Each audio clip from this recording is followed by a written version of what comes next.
Бізде бауырдың астында асқазанның астында көріп тұрғандарыңыздай ұйқы без, басы, ортасы және хвостик деп айтамыз. Жалпы ұйқы бездің әсерінен сізде панкреатит пайда болады, сахарный диабет, первый, второй типі, жалпы осылардың ауруы осы ұйқы бездің.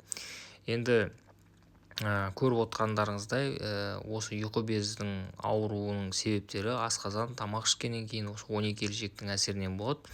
Ал егер де сіз дұрыс тамақты ішпейтін болсаңыз, осы 12 желшек бітеледі, немесе стресс болған кезде де осы 12 желшек бітеледі. Ал стрессті біз немен снимать етеміз? Әрине, висцеральный коррекция. Енді бұдан бөлек ұйқы бездің емдеудің бірнеше әдістері бар, яғни дәрілік, биохимический, немесе жаттығумен, және де диеталық, және де висцеральный коррекция. Висцеральный коррекцияны мен өзім жасаймын.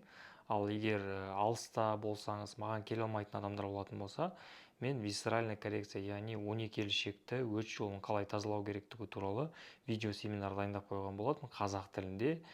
Соны сатып алып, көріп, өздеріңіз үйде жасасаңыздар, немесе аналарыңызға, балаларыңызға көмектессеңіздер болады.